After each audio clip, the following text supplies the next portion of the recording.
Vem cá, presta atenção nessa pergunta. Você conhece o seu personagem, mas assim, conhece de verdade, mais do que ele mesmo se conhece? Eu aposto que você tem aí, como um escritor dedicado, que eu sei que você é, uma ficha de personagem, onde você coloca o nome dele, o tipo sanguíneo, o MBTI, o signo, a profissão, a personalidade, o passado e por aí vai. E tudo isso é importante, é interessante, é essencial para a construção de um bom personagem. Sem isso, ele não existe. Mas deixa eu te contar uma coisa.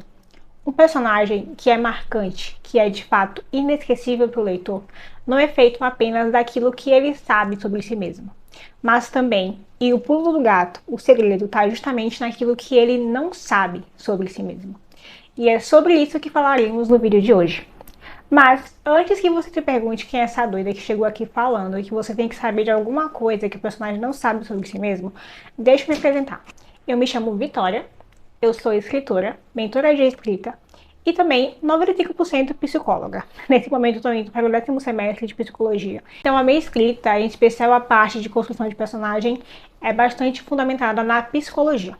Então, o que eu vou te trazer aqui não são princípios que eu tirei da minha cabeça, foram coisas que eu aprendi ao longo de 5 anos na faculdade de psicologia. E aqui no canal eu falo sobre escrita criativa, construção de bons romances e também de bons personagens. E caso você não seja inscrito, já começa se inscrevendo aqui no canal, porque eu sei que aqui vai ter muito vídeo, muito conteúdo que pode te ajudar.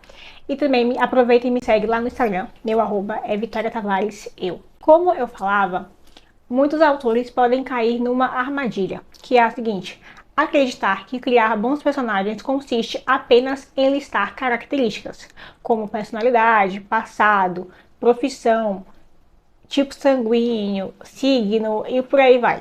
E embora não esteja muito bem por aí que a gente parte para criar de fato personagens profundos, eu não culpo ninguém por ir por esse caminho. Até porque eu também já fui bastante por esse caminho.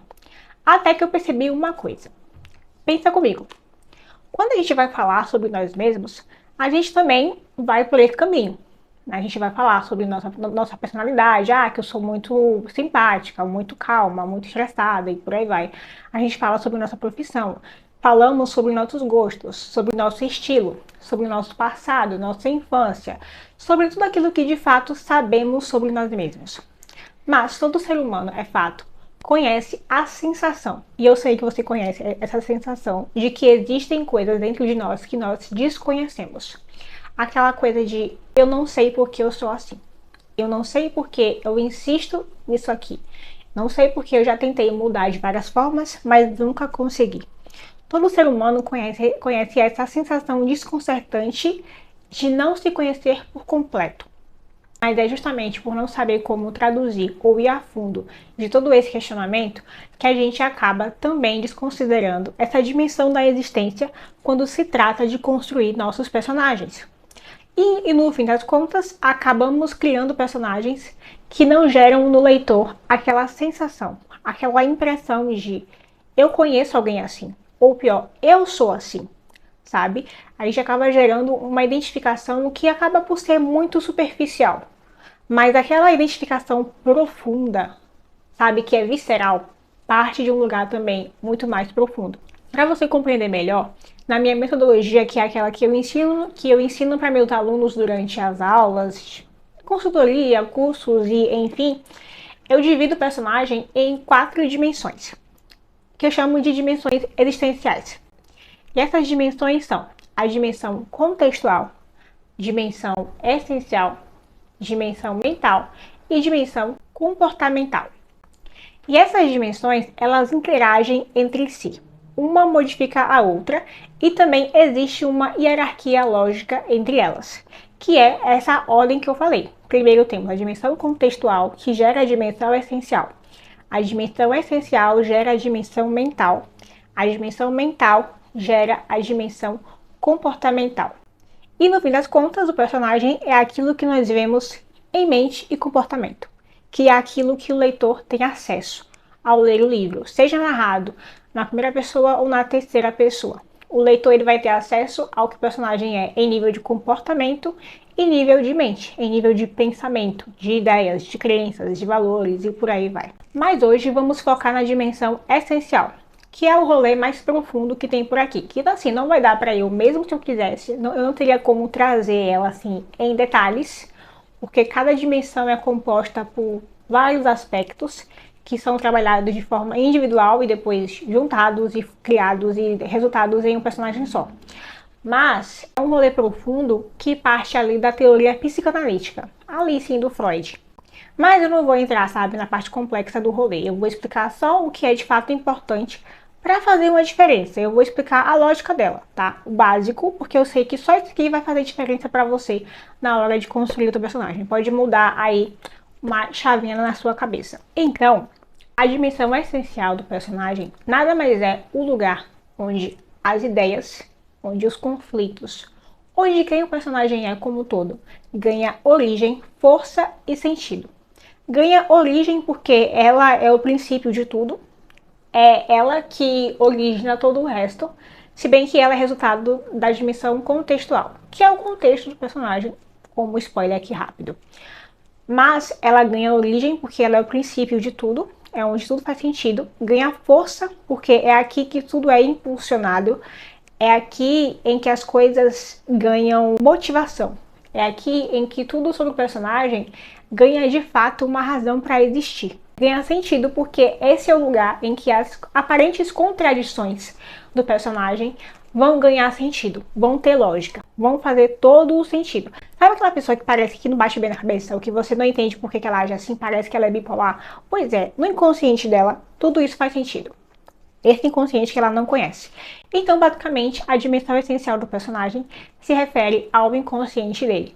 Freud, né, ele tem ali na teoria dele do inconsciente que existem 3 níveis na nossa psique, que é basicamente o inconsciente, o pré-consciente e o consciente. Então, o inconsciente é onde habita toda a complexidade do ser humano e também do próprio personagem. Essa dimensão, ela carrega tudo aquilo que o personagem não tem consciência sobre si mesmo. É o inconsciente dele, é de onde vêm os traumas, os desejos, os anseios, as crenças distorcidas, os mecanismos de defesa. Tudo isso junto dirige as ideias, dirige os objetivos, dirige o comportamento do personagem, embora ele acredite que está no controle de tudo. Spoiler, ele não está. O personagem nunca está no controle de tudo. Você, como autor, deve estar no controle dele, mas o personagem não está no controle de tudo, embora ele acredite que sim. Assim como nós também temos essa sensação. Para ficar mais claro, para tornar mais lúdico, eu vou explicar por meio de uma analogia como que funciona essas estruturas, a estrutura psicológica, né? Segundo a teoria da psicanálise. Bom, nossa mente é como se fosse uma sala, tipo esse quarto que eu tô aqui gravando esse vídeo. A sala, né, em que é a nossa mente, e tudo que está dentro dela, por exemplo, a cadeira que eu tô sentada, esse celular, a ring light, a cama, tudo isso são nossas memórias, aquilo que nós sabemos de forma consciente, aquilo que conseguimos nomear, dar nome, ter acesso, saber que existe, falar a respeito.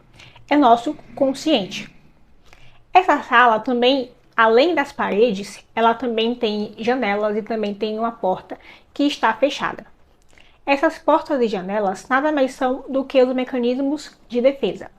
Esses mecanismos de defesa são aquilo que impede que o inconsciente invada o consciente justamente quando estamos acordados. Porque, na verdade, essas barreiras elas só caem quando nós dormimos. E é por isso que a gente tem sonhos tão sinistros e que às vezes para nós não faz sentido, mas às vezes sim eles fazem sentido. Mas enfim, não é sobre isso que vamos falar sobre. Mas essas portas e janelas funcionam como mecanismo de defesa. E lá de fora do quarto, da sala, batendo na porta, ali querendo sair, está o inconsciente. E volta e meia, as coisas do inconsciente que estão do lado de fora acabam entrando na sala e dando notícia. Ou seja, é daí que vem, por exemplo, nossos atos falhos. Aquela coisa de, eu falei brincando, mas não existe brincadeirinha. Aquela coisa de você esquecer coisas importantes sem nenhum motivo aparente. Aquele comportamento de você não entender por que você quer tanto uma coisa, mesmo sabendo que aquilo ali não vai de fato te preencher. Aquele comportamento de você buscar ansiosamente por algo, para suprir uma necessidade que você não sabe que existe ou porque ela existe. E por que existe essa barreira, esses mecanismos de defesa, que é a barreira do recalque, entre o consciente e o inconsciente? Porque, basicamente, se nós tivéssemos acesso ao que está no nosso inconsciente, nós não daríamos conta. É justamente aquilo que nós queremos evitar, aquilo que queremos fugir, fingir que não existe, porque lidar com isso pode ser muito doloroso. Então, por isso que existe o tal do mecanismo de defesa. E o personagem também é constituído desses aspectos. A diferença é que nós, enquanto pessoas, não conhecemos nosso inconsciente, não sabemos o que está lá. Mesmo que a gente vá para a terapia, a gente pode começar a ter uma ideia, sabe, uma dica, com o processo a gente vai conseguindo elaborar as questões. Mas no fim das contas, ninguém vai se conhecer por completo. Mas o autor, você como escritor, tem a obrigação de conhecer o teu personagem a esse nível, a esse ponto, de saber até aquilo que ele não sabe sobre si mesmo. E agora eu vou dar um exemplo para você ter uma ideia ainda melhor. Eu vou citar um exemplo aqui de um personagem meu, que esses dias foi o mais recente que eu utilizei aí, a questão do inconsciente. O Jamie é um personagem de um livro que eu estou escrevendo agora. Ele é aquele típico irmão mais novo, que é irresponsável, que se esconde atrás do hipercuidado dos pais, porque ele teve aí umas questões de saúde na infância, aí isso acabou afetando a forma que os pais tratavam ele. E aí, atualmente, ele é aquele típico irmão mais novo, que é só 2 anos mais novo que a Prota, que é a Sumin. Ele acaba sendo um irresponsável, uma pessoa que aparentemente é tolo, sabe? Não quer nada com a vida, não tem nenhuma responsabilidade. Mas, em um ponto da história, por conta ali de umas crises que vão acontecer dentro da família ali, principal da história, ele vai ser encarregado de uma tarefa. E essa tarefa é muito importante. Se ele falhar nessa tarefa, tudo vai cair em cima da irmã dele, que é a irmã mais velha, que é basicamente a talvez próxima sucessora dos negócios da família, que deveria ser ele pela tradição, mas acaba sendo ela aí por outras questões. Mas enfim, o que acontece? Ele é encarregado dessa tarefa e inicialmente ele já não quer, sabe, muito assim, ficar com essa função, mas ele aceita porque se não for ele, não tem como ser outra pessoa. Porque assim, só tem ele para fazer isso. Só que o que acontece? Ele acaba esquecendo o compromisso, que era basicamente uma reunião. Não tinha como esquecer, sabe? Logicamente falando, não tinha condição dele esquecer isso. Mas vão acontecer umas coisas antes desse compromisso que vão acabar distraindo ele. E o inconsciente dele, que já acreditava que ele não seria capaz de lidar com isso, de ser uma pessoa responsável para lidar com essas questões, de ser uma pessoa confiável, porque ele mesmo não acredita ser isso, e embora ele não tenha muita consciência dessas crenças, o inconsciente dele prega uma peça. Ele remove a memória desse compromisso e ele esquece, ele não comparece ao compromisso e no fim das contas ele age justamente como ele acredita que ele é e também como as pessoas ao redor dele talvez o veem. O ponto é que esse evento vai gerar nele aquilo que ele precisa para amadurecer, para perceber que ele precisa mudar, que ele tem que melhorar e também vai fazer ele perceber aquilo que ele passou a história inteira evitando perceber. Então assim, aqui quando eu trouxe essa questão dele, eu não vou trazer para a história, basicamente, chegar lá e falar bem assim pro leitor. Olha, o Jamie, ele tem essas crenças e x e x e x. O que está no consciente dele é isso, isso e aquilo. Não, eu não vou fazer isso. E nem você vai fazer isso quando você trabalhar o inconsciente do seu personagem. O que você vai fazer, basicamente, é traduzir esse inconsciente, essa dimensão essencial que tem vários aspectos, em outros aspectos da dimensão mental. E esses aspectos da dimensão mental, que é o consciente dele, vai ser traduzido também em comportamentos, coisas visíveis. E no fim das contas, todo esse rolê, toda essa tradução que vai acontecer aí dentro de um processo, dentro do personagem, que vai se traduzir para as páginas do livro, vai fazer o leitor ter aquela sensação de tem alguma coisa errada. Eu não sei o que está acontecendo, mas tem alguma coisa errada. Por que esse cara me incomoda tanto? Por que que tem alguma coisa nele que parece que o buraco é mais embaixo, sabe? Eu não sei o que é, mas eu sei que tem algo aí. E justamente a história, né, uma narrativa é justamente sobre desvendar o que está aí dentro. Não quer dizer que no final da história o personagem ele vai ter todo o seu inconsciente revelado. Não, isso não significa necessariamente uma verdade. Mas no final das contas, ele vai lidar o suficiente com o que ele tem que lidar. Ele não vai ter aquelas respostas todas completas sobre si mesmo, mas ele vai ter chegado sim a algum lugar, vai ter gerado alguma mudança, alguma transformação. No caso aí do arco de evolução, né? Então, a jogada de mestre por trás da parada do inconsciente do personagem não é o leitor saber também, assim como você sabe aquilo que o personagem não sabe. Ele não vai saber, o leitor não pode saber, mas ele vai sentir, ele vai ter a sensação de que existe mais coisa aí, de que tem caroço nesse tambo, ele vai parar e pensar, tem alguma coisa aí que não tá colando bem, tem um negócio aí que eu não sei como é que funciona.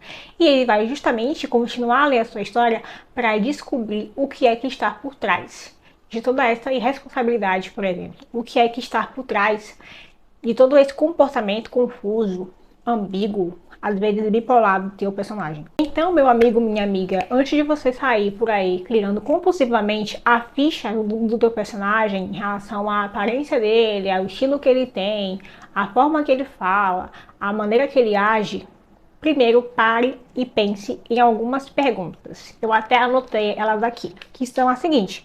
Qual é a mentira que o meu personagem acredita? O que é que ele acha que é verdade, mas na verdade não é?